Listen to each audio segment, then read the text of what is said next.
नमस्कार दोस्तों, स्वागत है आपका हमारे इस YouTube चैनल इलाहाबाद एक्वाकल्चर में। दोस्तों, आज का जो टॉपिक है वो आपके लिए बहुत ही इम्पोर्टेंट, बहुत ही लाभकारी है। हम रोहू, कतला, मृगल बड़े तालाब में पालते हैं, अमूमन जो करते आए हैं। लेकिन एक मछली ऐसी है कि आप रोहू कतला जितना आप लोड देते हैं वो पूरा का पूरा आप रोहू कतला का लोड दे सकते हैं तालाब में। अमूमन जैसे हम 1 एकड़ में अच्छी अगर ग्रोथ लेनी है 1.5 प्लस केजी अगर हमें लेना है तो हम आराम से 2000 या 2500 तक डाल लेते हैं।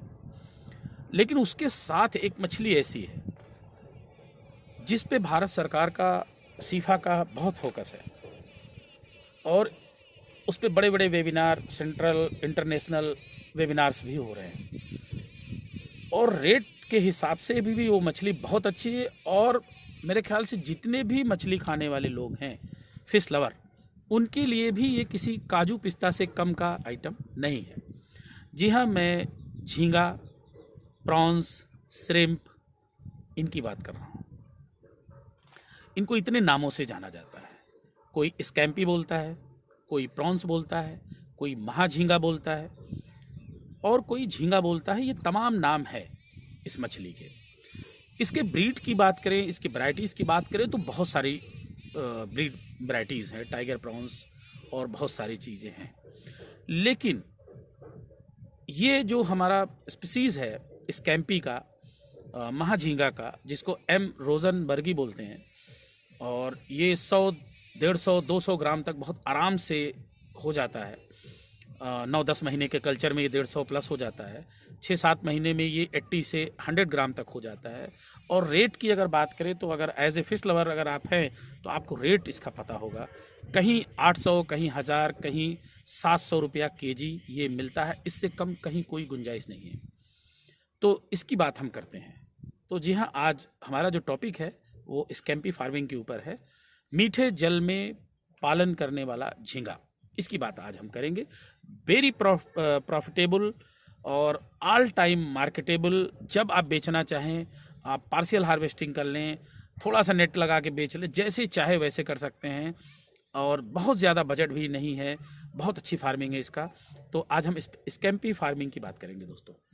स्कैम्पी का जो सीड है वो अब जाके संभव हो पाया है, वरना ये जो है वाइल्ड कैच होता था। क्योंकि ये जो खारे पानी में ये ब्रीडिंग करती हैं, ब्रैकिश वाटर में जो समुद्री तटीय इलाके हैं, तटवर्ती इलाके हैं, कोस्टल रीजन, वहाँ ये ब्रीडिंग करती हैं। इनके लिए सैलिनिटी 8-10 वहाँ चाहिए, तब जाके ये ब्रीड करेंगी। अदरवाइज़ ब्रीडिंग इनका पॉसिबल नहीं है। बाकी पालन इनका बिल्कुल फ्रेश वाटर में विदाउट सैलिनिटी ये हो सकता है। मीठे जल में जो है झींगा पालन बहुत अच्छे से कई सालों से बढ़िया हो रहा है। अभी तो इस पे बहुत ज़्यादा फोकस इंडिया गवर्नमेंट का है।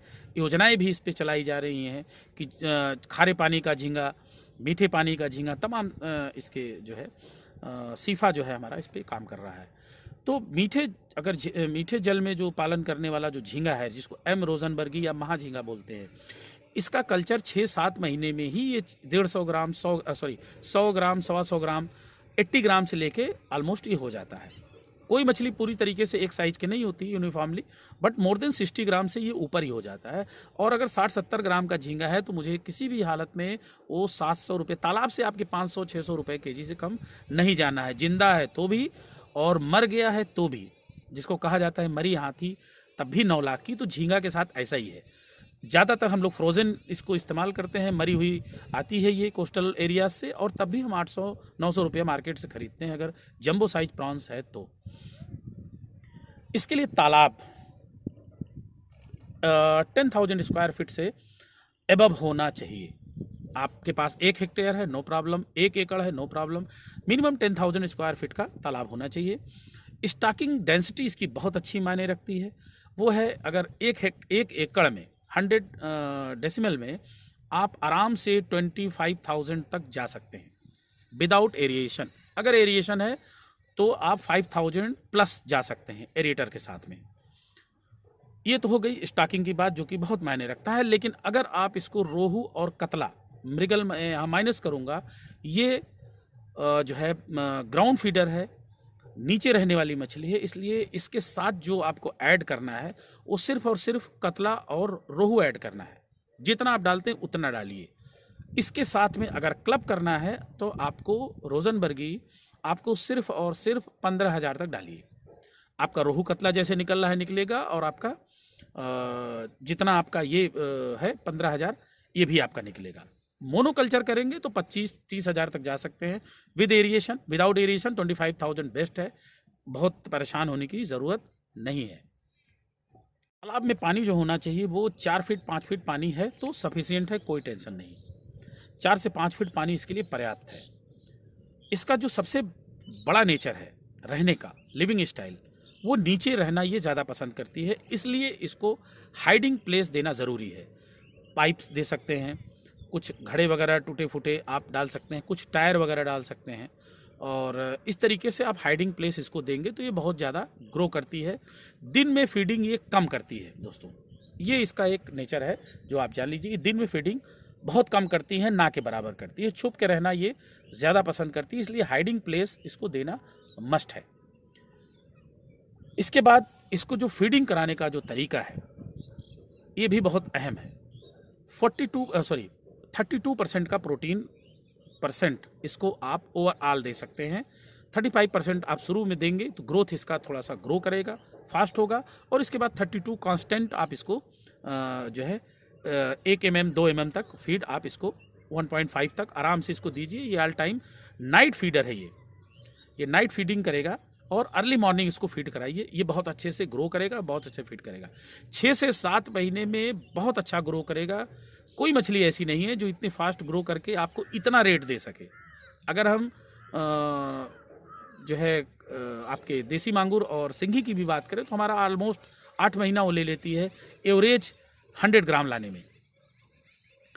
लेकिन जहां इसकी बात करें तो आपको आराम से ये 7 महीने में ये आपको 50, अगर ये 50 ग्राम का भी है तो भी आपको कोई घबराने की ज़रूरत नहीं है, रेट बहुत आराम से देगा। इसका ये बेनिफिट है, तो आप इसका पालन बहुत अच्छे से कर सकते हैं। एक बहुत बैड प्रॉपर्टी है कैनाबोलिज्म। ये मछली कैनाबोलिक होती है। ये 2 टाइम ऐसा होता है स्कैम्पी के लाइफ में जब ये शिकार हो जाती है अपने ही ब्रीड का। जो बड़ा झींगा होता है वो इनको शिकार कर लेता है। कब करता है? एक during the period of breeding, जब ये ब्रीडिंग कंडीशन में होते हैं तब। दूसरा, जब ये अपना स्कैल्प छोड़ते हैं ग्रोथ के लिए, जब इनका ग्रोथ होता है तो ये अपना स्कैल्प छोड़ते हैं, जिसमें जो है इनको ज़रूरत होती है। जब ये स्कैल्प छोड़ते हैं तो उसी समय ये झींगा इनको शिकार कर लेता है। इसलिए इनको छुपने की जगह देना बहुत ज़रूरी है।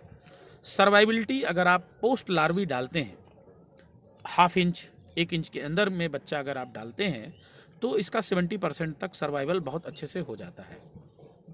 और सीड जो मिलता है आपको कोस्टल रीजन के रीजन में जो हैचरीज हैं उनसे मिल जाएगा, या वाइल्ड कैच मिल जाता है। ज़्यादातर वाइल्ड कैच ही मिलता है। अभी इंडिया गवर्नमेंट इस पर और काम कर रही है, तो बाद में हैचरीज से भी सभी जगह उपलब्धता इसकी बन जाएगी। पार्शियल हार्वेस्टिंग से आपको लाभ भी है, और जो छोटे झींगा रह जाते हैं उनको बढ़ने का टाइम भी मिल जाता है। इसलिए आप आराम से जैसे रोहू कतला निकालते हैं, जैसे जैसे जो बढ़ता जाए आप निकाल के बेचते जाइए, और छोटे छोटे हैं उनको भी टाइम मिल जाएगा। तो अलग से इनमें जाल लगा के बहुत मारने की ज़रूरत नहीं है, आराम से ये नेट में आ जाते हैं। और इनका पालन बहुत आसान है दोस्तों। सैलिनिटी 1%, 2%, 3% तक ये अफोर्ड कर लेती है, कोई टेंशन नहीं इनको। और ये बिल्कुल इनमें कोई बहुत ज़्यादा बीमारी का भी बहुत ज़्यादा वो चांस नहीं है। आराम से अगर सैनिटाइजेशन वगैरह समय समय पे हो रहा है, और बॉटम आपका क्लियर है, और नीचे गैस फॉर्म अगर नहीं हो रहा है H2S वगैरह अमोनिया वगैरह, तो इनके लाइफ कल्चर में कोई टेंशन नहीं होने वाली है। आराम से इसका कल्चर आप कर सकते हैं। मार्केट रेट बहुत अच्छा है, कभी भी बेच सकते हैं, कोई दिक्कत नहीं। कितना भी कैसा भी मार्केट हो, झींगा सब जानते हैं। झींगा का रेट, छोटे झींगा भी अगर है मार्केट में 1 इंच 2 इंच का देसी झींगा, तो भी आपको 100 रुपया में 250 ग्राम तक ही मिलेगा। इतना इसका डिमांड है। बाकी आप 100 ग्राम जब बेचने जाएंगे तो आपको खुद समझ में आएगा क्या रेट है। तो झींगा पालन बहुत तेज़ी से बढ़ रहा है, इस पर आप फोकस करिए। रोहू कतला मृगल के साथ इसको क्लब करिए, मोनोकल्चर करिए। बहुत प्रॉफिटेबल बिजनेस है, जहां हम कैट फिशेज में 42% का फीड देते हैं प्रोटीन का, बहुत महंगा है 95-100 रुपीज़ पर केजी। वहाँ ये 32% प्रोटीन में आम चारे पे ये पलने वाली मछली है, और इसको घर का बना खाना भी दे सकते हैं अगर आप प्रोटीन रेशियो और बाकी एडिटिव मिनरल विटामिन्स ऐड करके दे सकते हैं, तो बहुत ही अच्छा इसका पालन हो सकता है। आगे इस पे हम एक और वीडियो बनाएंगे, जो इसके सीक्रेट्स हैं खास, उन पे मैं वीडियो बनाऊंगा दोस्तों, और फिर इसका और भी खुलासा होगा। ये इतनी गाइडलाइंस आपके लिए अच्छी है कि आप बढ़िया सा इसका पालन करिए, बहुत अच्छा प्रॉफिटेबल बिजनेस है। थैंक यू दोस्तों।